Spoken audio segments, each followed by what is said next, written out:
الحمد لله نحمده ونستعينه ونستغفره ونؤمن به ونتوكل عليه ونعوذ بالله من شرور أنفسنا ومن سيئات أعمالنا من يهد الله فلا مضل له ومن يضلله فلا هادي له ونشهد أن لا إله إلا الله وحده لا شريك له ونشهد أن سيدنا وسندنا وحبيبنا ومولانا محمدا أرسله بالحق بشيرا ونذيرا وداعيا إلى الله بإذنه وسراجا منيرا فقد قال الله تعالى في كلامه المجيد والفرقانه الحميد أعوذ بالله من الشيطان الرجيم بسم الله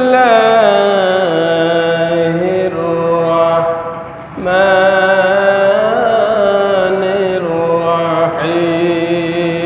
الرحيم إن الله وملائكته يصلون على النبي يا أيها الذين آمنوا صلوا عليه وسلموا تسليما اللهم صل على سيدنا مولانا محمد وعلى آل سيدنا مولانا اللهم صل على سيدنا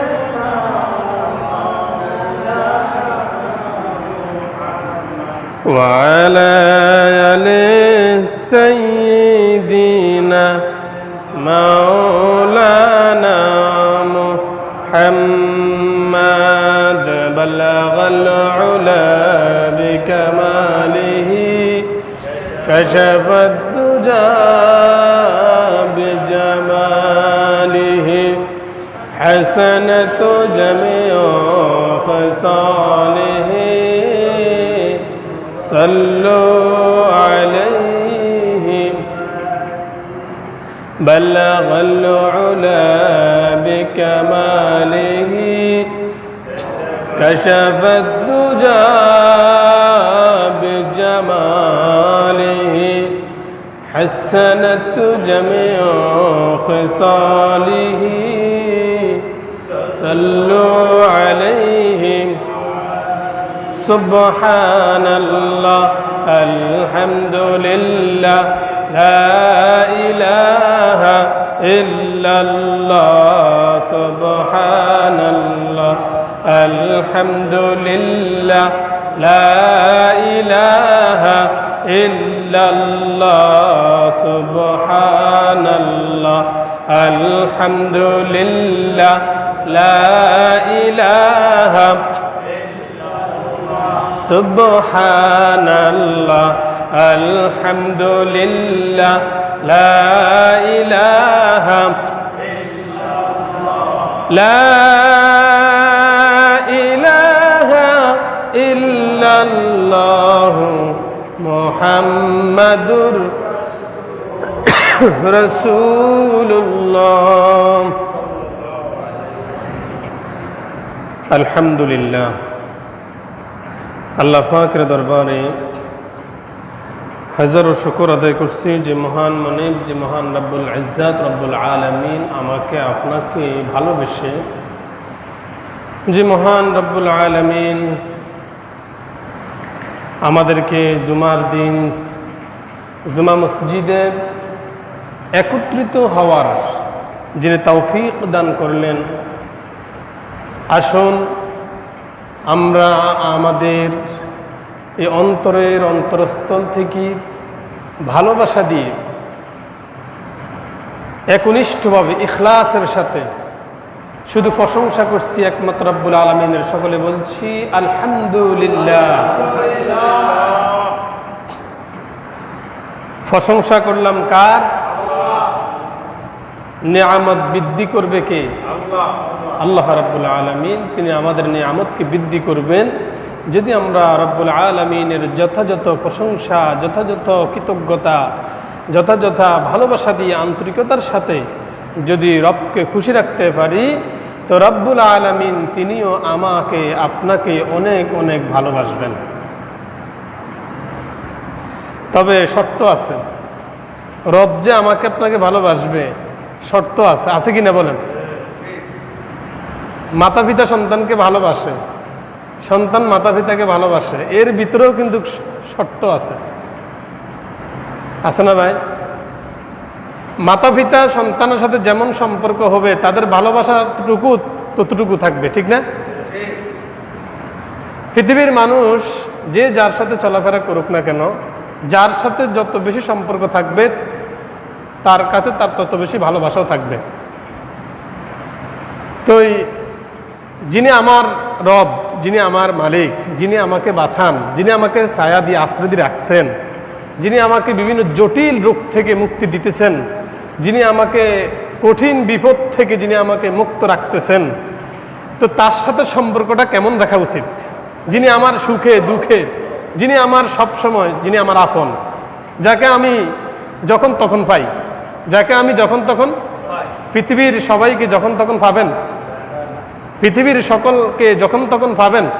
আমার রব বলে তুমি আমাকে যখন ইচ্ছা তখন ডাকো, আমি তোমার ডাকে সাড়া দিব। সুবহানাল্লাহ। কি একটা রব পাইছি, ঠিক না? কেমন একটা রব পাইলাম আমরা। রব বলে, কোথায় বলছে রব এটা? রব ওয়া ইযা সাআলাকা ইবাদি ফাইন্নী করিব। হে রাসূল, তারা যখন আমার ব্যাপারে জিজ্ঞেস করে আপনি তাদেরকে বলে দেন আমি তো তাদের খুব নিকটেই রয়েছি। সুবহানাল্লাহ বলে। আমার রব বলে বান্দারে আমার সাথে সম্পর্ক গড়ো, আমার সাথে সম্পর্ক গড়ো। পৃথিবীর মধ্যে যার সাথে সম্পর্ক গড়ো তার কাছে যদি কিছু চাইতে যাও সে মোটামুটি দেওয়ার চেষ্টা করে, কারণ তার সাথে তোমার একটা ভালোবাসা আছে, সম্পর্ক আছে। কিছু চাইলে কিছু না কিছু দেয়, ফিরিয়ে দেয় না।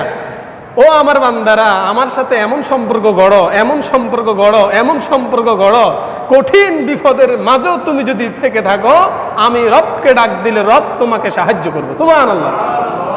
তাহলে আমাকে আপনাকে কঠিন বিপদের মুখে সাহায্য করতে পারে একমাত্র কে? সাগরে ডুবে যাচ্ছি, কেউ নাই, কেউ নাই, আসে নাই, পাশে নাই, পশ্চিমে নাই, দক্ষিণে নাই, উত্তরে নাই, কেউ নাই, না আছে মা, না আছে বাপ, না আছে ভাই, না আছে বোন, ডুবে যাচ্ছি। সেখানে যদি আমাকে আশ্রয় দিতে পারে একজন, তিনি কে?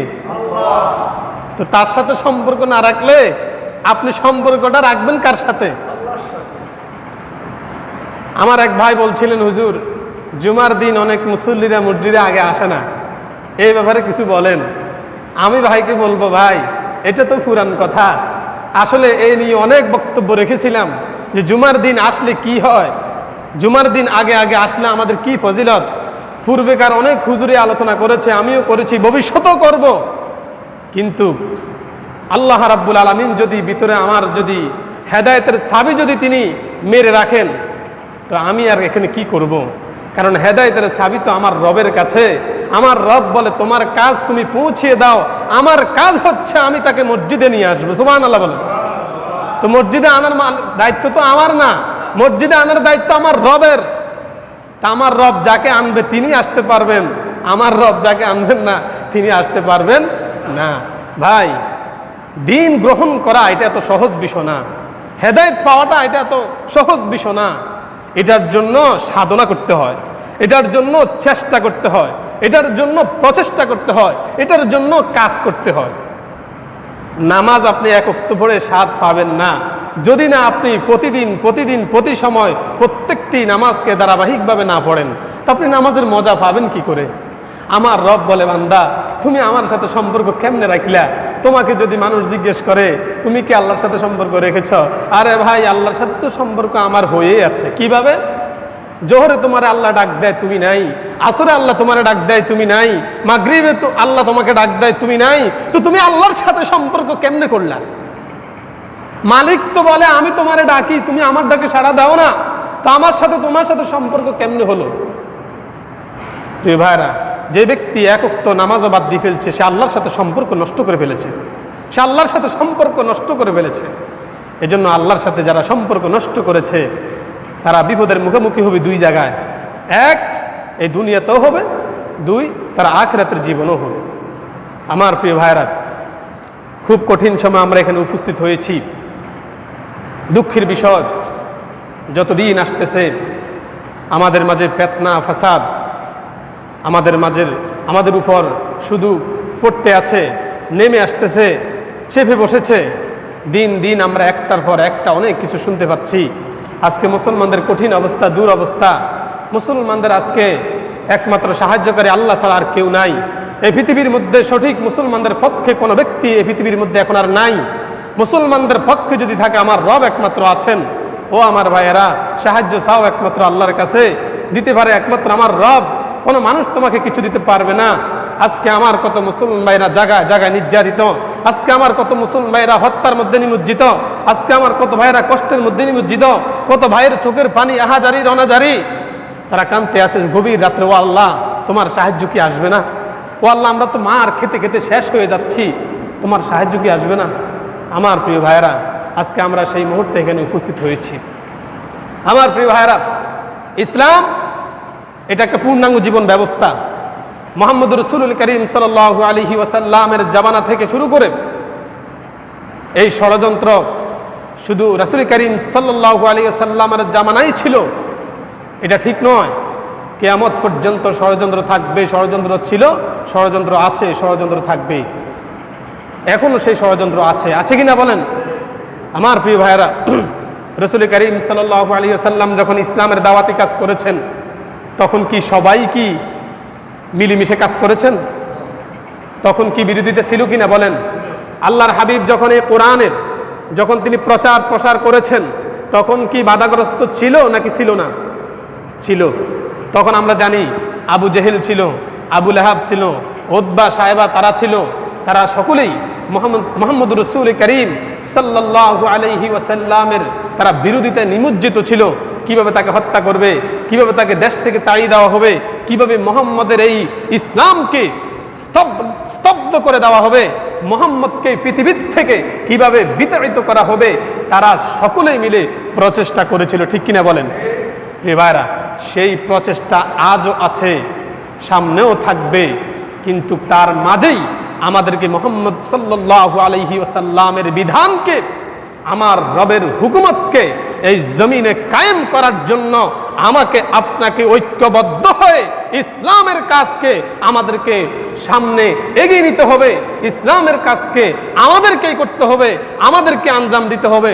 যত ভয় আসুক, যত বাধা আসুক, যত বিপদ আসুক, ওই বিপদের মাঝেও আমি যদি আমার রবের উপর ইস্তেকামাত থাকি তা আমার রব ওয়াকানা হাক্কান আলাইনা নাসরুল মুমিনিন, আমার রব বলেন সেই সকল মুমিন বান্দার উপর আমি আল্লাহর জন্য সাহায্য করা ওয়াজিব হয়ে যায়। প্রিয় ভাইরা, আমরা জানি এই যে কিছুদিন আগে, প্রিয় ভাইরা আমার, বাংলার জমিনে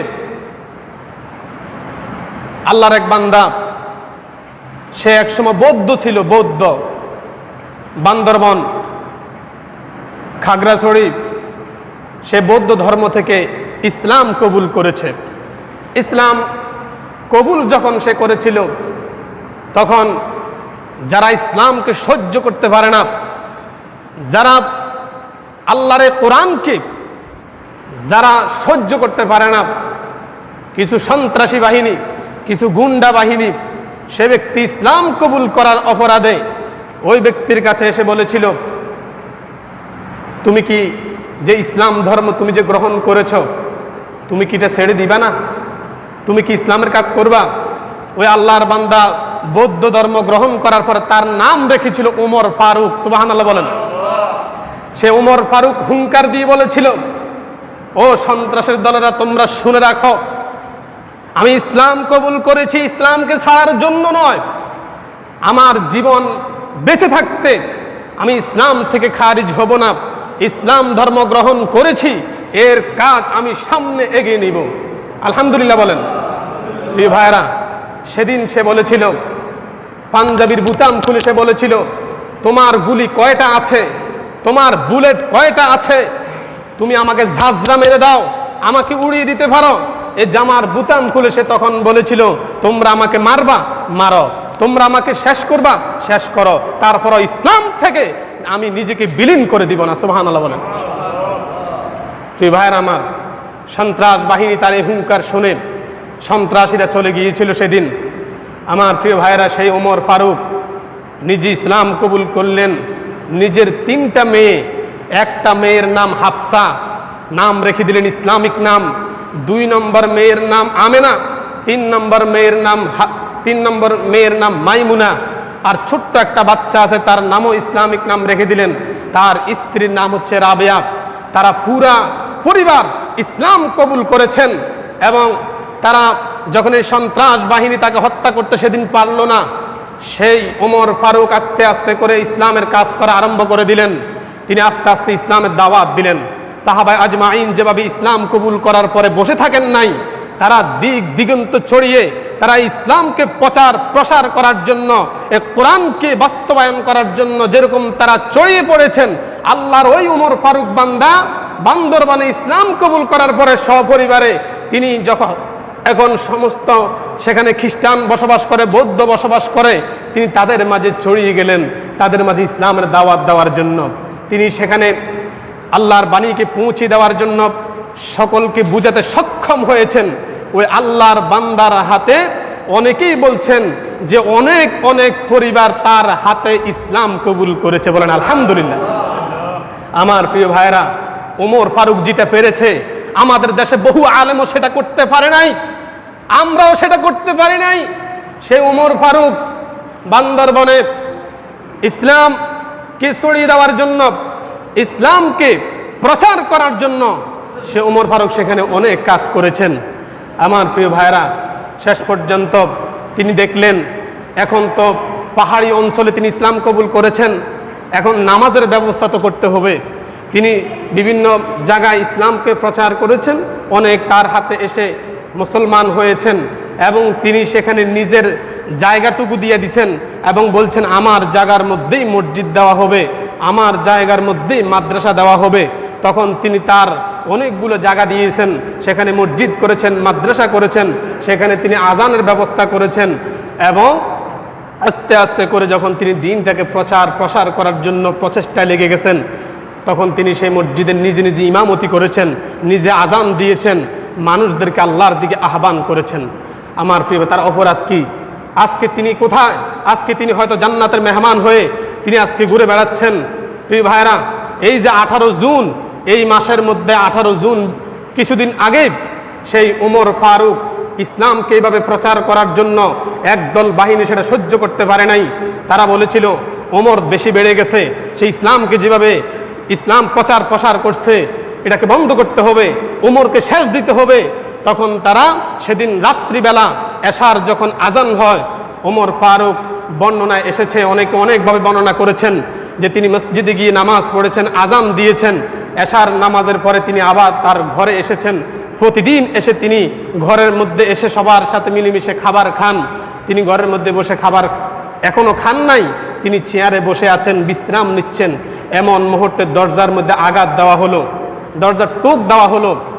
তখন ওমর ফারুক বুঝতে পেরেছে যে শত্রু বাহিনী এসে গেছে, কারণ তারা পরিকল্পনা করতেছে আজকে অনেক দিন যাবত আমাকে দুনিয়ার থেকে বিদায় করে দিবে। অপরাধ কি বলেন? ইসলাম কবুল করেছে। বলেন অপরাধ কি? ইসলাম কবুল করেছেন নিজে এবং ইসলামকে প্রচার করেছেন মানুষের ধারে ধারে। সন্ত্রাস বাহিনী তার দরজা ভেঙে ভিতরে ঢুকে গেছেন এবং তাকে টেনে হিসড়ে বের করেছেন এবং তার জুতাটা পর্যন্ত পড়তে দেওয়া হয় নাই। তাকে টেনে হিসড়ে বের করে বলছে, তুমি বেশি বেড়ে গেছো, তুমি মুসলমান হয়েছ না, তুমি ইসলাম প্রচার করতেছ, তুমি কি এটা বন্ধ করবা নাকি বন্ধ করবা না সেটা বলো। ওমর ফারুক সেদিন হত্যার মুখোমুখি হয়ে সেদিন বলেছিল, ওই সন্ত্রাস বাহিনীকে বুড়া আঙ্গুল দেখিয়ে বলেছিল যে তোমাদের গুলির সামনে আজ আমি ওমর ফারুক বলতেছি, তোমরা যে মিশনে কাজ করো আমি সেই মিশনে কাজ করি না। তোমরা এসেছো আমাকে হত্যা করার জন্য, আমাকে বলছো ইসলামকে আমি যেন প্রসার না করি। তোমরা যতই বলো আমি ইসলামকে প্রসার করে যাব। সেদিন সন্ত্রাস বাহিনী তাকে আর দুনিয়াতে জীবিত থাকতে দিল না। সেদিন তাকে বুলেট দিয়ে তাকে 3টা গুলি করা হলো। রাত অন্ধকার, লাইট সকল বন্ধ। তার মেয়ে বর্ণনা দিয়েছে, আমার আব্বাকে যখন হত্যা করা হয় আমরা চিৎকার চেঁচামেচি করেছিলাম, চতুর্দিকে লাইট বন্ধ রেখে আমার আব্বাকে তারা ঘর থেকে বের করে জুতাটা পর্যন্ত পড়তে দেয় নাই। আমার আব্বাকে টেনে টেনে তারা বাইরে নিয়ে আমার আব্বাকে নির্মমভাবে গুলি করে তারা হত্যা করা হয়েছে। প্রিয় ভাইরা আমার, এটা একমাত্র ইসলাম কবুল করার অপরাধে। আমার প্রিয় ভাইরা, যোগে যোগে এভাবে করে সাহাবায়ে আজমাইন তারাও ইসলাম কবুল করার অপরাধে মুসলমানদের উপরে কাফের বেঈমান মুশরিকরা সব সময় তারা লেগে পড়েছে। তারা চায় না আল্লাহর এই দ্বীনকে তারা বাস্তবায়ন হোক, এটা তারা চায় না। এজন্য আমার রব্বুল আলামিন কোরআনুল কারীমে কি সুন্দর ভাষায় তিনি বলেছেন, ইউরিদুনা আন ইউতফিউ নূরাল্লাহি বিআফওয়াহিহিম ওয়া ইয়াবাল্লাহু ইল্লা আন ইউতিম্মা নূরাহু ওয়ালাউ কারিহাল কাফিরুন। আল্লাহ এখানে কাফেরদের কথা বলেছেন, ও কাফেরের দলেরা, তোমরা আমার জমিনে আমার মুসলমানেরা ইসলাম কবুল করেছে আর ইসলামকে প্রসার করতে চায়, তোমরা আমার আলোকে নিভিয়ে দিতে চাও। তোমরা কি জানো সেই ইসলামের আলো কার হাতে? আল্লাহর হাতে। এটা আমার কথা নয়, আমার রব্বুল আলামিন বলছেন, ইউরিদুনা আন ইউতফিউ নূরাল্লাহি বিআফওয়াহিহিম ওয়া ইয়াবাল্লাহু ইল্লা আন ইউতিম্মা নূরাহু ওয়ালাউ কারিহাল কাফিরুন। সেই ইসলামের বাতি, সেই বাতির চাবি হচ্ছে আমি আল্লাহর কাছে স্বয়ং। পৃথিবীর সকল কাফের মুশরিক বেঈমান তোমরা যতই চেষ্টা করো ওই ইসলামের বাতিকে নিভিয়ে দিতে, তোমরা কোনোদিন সেই ইসলামের বাতিকে নিভিয়ে দিতে পারবে না। প্রিয় ভাইরা, আল্লাহর হাবিব যখন এই পৃথিবীতে এসেছেন তখন তিনি একা ছিলেন। তখন তিনি কি ছিলেন? একা ছিলেন। আস্তে আস্তে করে তিনি দ্বীন প্রচার করেছেন, সাহাবায়ে আজমাইন ইসলাম কবুল করেছে। মুসলমানের সংখ্যা আস্তে আস্তে বাড়ছে না কমছে? কিন্তু নির্যাতন কি কম ছিল? নির্যাতন তারা অনেক করেছিল, কিন্তু সেই নির্যাতনের ভিতর দিয়েও সে সাজ্জা ইমানদারেরা যারা আল্লাহর প্রতি ঈমান এনেছে, আমার জীবন যাবে আমার ঈমান যাবে না। প্রিয় ভাইরা, সেই ওমর ফারুক থেকে আমাদেরকে শিক্ষা নিতে হবে। আমরাও তো সবাই মুসলমান, মুসলমান কিনা বলেন? সেই ওমর ফারুক যেরকম আজান দিয়েছে, নামাজ পড়েছে, ইমামতি করেছে, আমরাও তো নামাজ পড়ে আজান দিয়ে ইমামতি করি। প্রিয় ভাইরা, আমাদের ঈমানকে সেরকম তাজা রাখতে হবে। সেরকম ঈমানকে আমরা যদি মজবুত করে রাখতে পারি, ইনশাআল্লাহ আমাদের ঈমানকে কেউ শেষ করতে পারবে না। প্রিয় ভাইরা, আসুন আমরা ইসলামের ইতিহাস পড়ি, ইসলামকে বোঝার চেষ্টা করি। আমরা মুসলিম হিসেবে আমাদের অনেক দায়িত্ব রয়েছে। প্রিয় ভাইরা, গত সপ্তাহে আমি আপনাদের সামনে যে সূরাতুল ফালাক, এই সূরাতুল ফালাকের আলোচনা করেছিলাম। সেই সূরাতুল ফালাকের প্রথম কুল আউযু বিরাব্বিল ফালাক মিন শাররি মা খালাক ওয়া মিন শাররি গাসিকিন ইযা ওয়াকাব, এই 3টি আয়াতের আলোচনা করেছি। এই 3টি আয়াতের আলোচনা করার পরে সময় শেষ হয়ে গিয়েছে। আমার বাকি 2টি আয়াত রয়ে গেছে। আজকে ইনশাআল্লাহ এই 2টি আয়াতের কথা শেষ করে ইনশাআল্লাহ তাআলা আমরা আলোচনা শেষ করব। আল্লাহ রাব্বুল আলামিন এরপরে বলেছেন, ওয়া মিন শাররিন নাফাসাতি ফিল উকদ। সেদিন বলেছিলাম আমাদেরকে আশ্রয় দিতে পারেন কে? সবাই তো বললেন না। আমাদেরকে আশ্রয় দিতে পারেন কে? আল্লাহ ছাড়া আমাদের কি কোনো আশ্রয়কারী আছে? আমাদেরকে আশ্রয় দিতে পারেন কে? আল্লাহ রাব্বুল আলামিন তিনি কোরআনুল কারীম বলছেন, কুল আউযু বিরাব্বিল ফালাক, ফালাকের প্রভুর কাছে তোমরা আশ্রয় প্রার্থনা করো। কারণ তিনি তোমাদেরকে আশ্রয় দিবেন সৃষ্টির অনিষ্টতা থেকে, রাতের গভীরতার অনিষ্টতা থেকে তোমরা কার কাছে আশ্রয় চাইবে? কার কাছে? আমরা যখন কোরআনুল কারীম পড়ি তখন আমরা কি পড়ি? আউযু বিল্লাহি মিনাশ শাইতানির রাজিম। এটার অর্থ কি ভাই? আউযু বিল্লাহি মিনাশ শাইতানির রাজিম, আমি আশ্রয় চাই আল্লাহ তাআলার কাছে বিতাড়িত শয়তান থেকে। তাহলে আমরা আশ্রয় চাই কার কাছে? কিসের থেকে? শয়তান থেকে। শয়তান থেকে আমরা আশ্রয় চাই, পানা চাই, মুক্তি চাই। কার থেকে? শয়তান থেকে। আর আশ্রয়টা চাই কার কাছে? তাহলে আমাদেরকে আশ্রয় দিতে পারেন কে? আল্লাহ রাব্বুল আলামিন আশ্রয় দিতে পারেন। এই জন্য তিনি আমাদেরকে শিক্ষা দিয়েছেন। যেমন যখন কুকুর ডাক দেয়, আমাদের দেশে যখন কুকুর একটু জোরে জোরে ডাকে, তখন আমার রাসূল শিক্ষা দিয়েছেন, তখন তোমরা আউযু বিল্লাহি মিনাশ শাইতানির রাজিম বলো, তখন কুকুরের ডাক বন্ধ হয়ে যাবে। আর ওই কুকুর থেকে তোমাকে একমাত্র আশ্রয় দিবেন তোমার রব। সুবহানাল্লাহি ওয়া বিহামদিহি সুবহানাল্লাহিল আযীম। তাহলে আউযু বিল্লাহি মিনাশ শাইতানির রাজিম, আমাদেরকে আশ্রয় দিতে পারেন কে? প্রিয় ভাইরা, ওয়া মিন শাররিন নাফাসাতি ফিল উকাদ, আমার রাসূলকে তারা জাদু করেছিল। তাহলে বিশ্ব নবীকে কি করা হয়েছিল বলেন? জাদু করা হয়েছিল।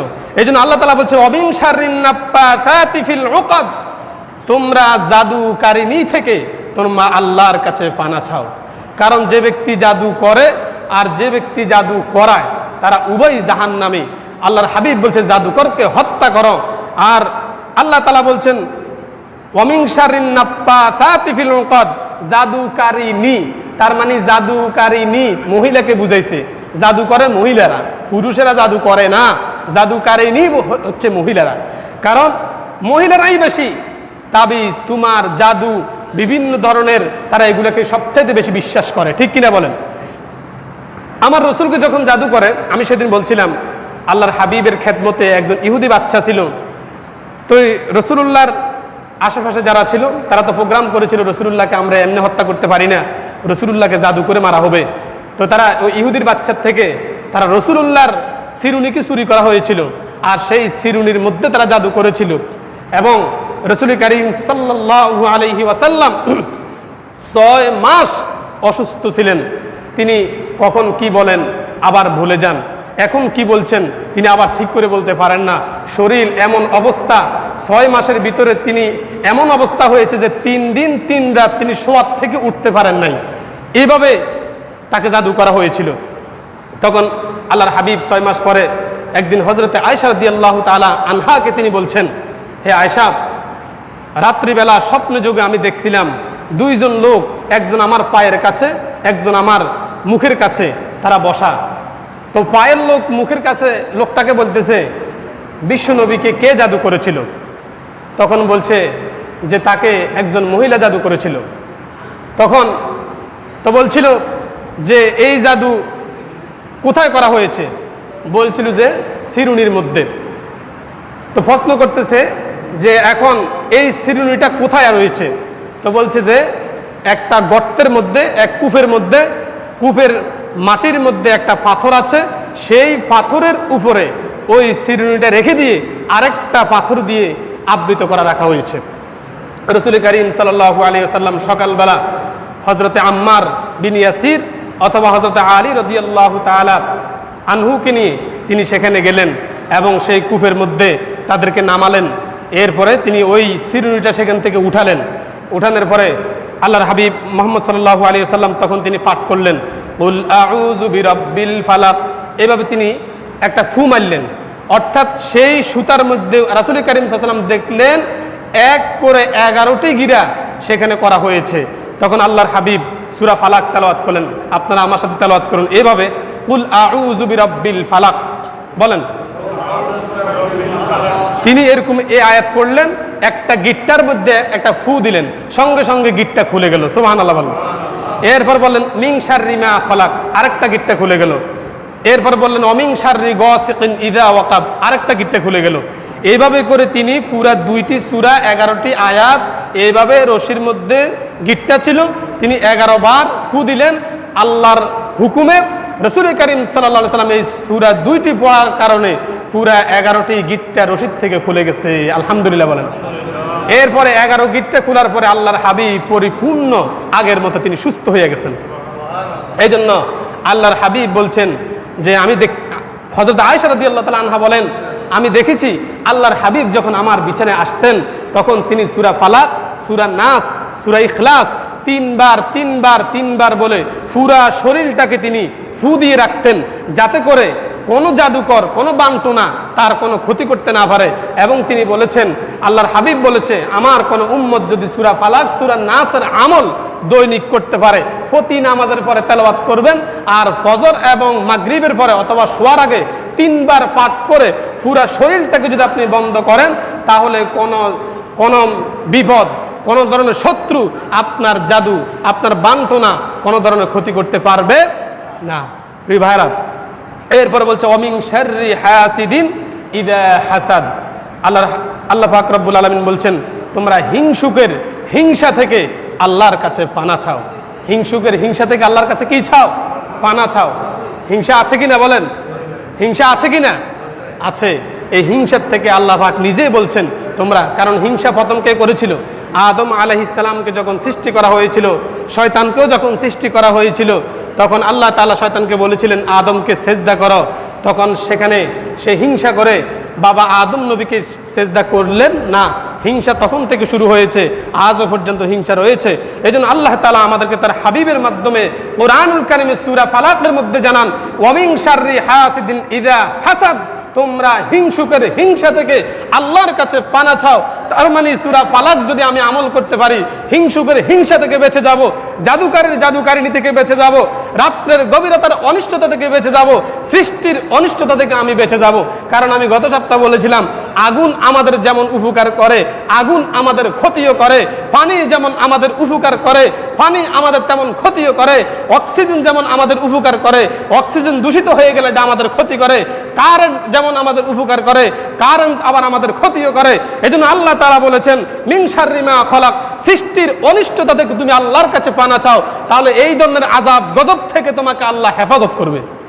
এবার রাত্রের গভীরতা কি বলছিলাম, যে গর্ত থেকে রাত যখন গভীর হয় সাপ বিচ্ছু বের হয়, রাত যখন গভীর হয় দুষ্ট জিনেরা তখন রাত্রে ঘুরে বেড়ায় রাস্তা আশেপাশে, তোমাকে ক্ষতি করতে পারে, তোমাকে আঘাত করতে পারে, চোর ডাকাত বাটপার আঘাত করতে পারে। তখন তুমি সেটার থেকে আশ্রয় চাও এই সূরা ফালাকের মাধ্যমে। ও আমার ভাইয়েরা, সূরা ফালাক, সূরা নাসের যদি আমল আপনার জীবনে গঠন করতে পারেন, আমি বিশ্বাস করি কোরআন অনুযায়ী আল্লাহর হাবিবের কথা সত্য সত্য সত্য। তিনি বলেছেন সূরাতুল ফালাক, সূরাতুন নাসের আমল যে ব্যক্তি প্রতিনিয়ত করবে, আল্লাহ রাব্বুল আলামিন তাকে বিভিন্ন ধরনের কঠিন বিপদ থেকে আল্লাহ হেফাজত করে দিবে। কি আমরা কি পারবো ইনশাআল্লাহ? সবাই কি পারবো ইনশাআল্লাহ? সূরা ফালাক, সূরা নাস আমরা সবাই পারি। কুল আউযু বিরাব্বিল ফালাক মিন শাররি মা খলাক ওয়া মিন শাররি গাসিকিন ইযা ওয়াকাব ওয়া মিন শাররিন নাফাসাতি ফিল উকাদ ওয়া মিন শাররি হাসিদিন ইযা হাসাদ। প্রিয় ভাইরা, এটা আমি উপকার পাইছি এই সূরা ফালাক, সূরা নাসের আমল করার কারণে। ইনশাআল্লাহ আপনারাও পাবেন, তবে ইখলাসের সাথে করবেন। আশা করা যায় ইনশাআল্লাহ এই সূরা ফালাক, সূরা নাস, যেহেতু আল্লাহর হাবিব বলছে গোটা কোরআনুল কারীমে যত সূরা আছে এই 2টি সূরার অনুরূপ কোন সূরা এখানে আর নাই আল্লাহর কাছে আশ্রয় চাওয়ার জন্য। যদি আল্লাহর কাছে আশ্রয় চাও, তাহলে এই 2টা সূরার মাধ্যমে তোমার পুরা শরীরটাকে তুমি ফু দিয়ে বন্ধ করে রাখো।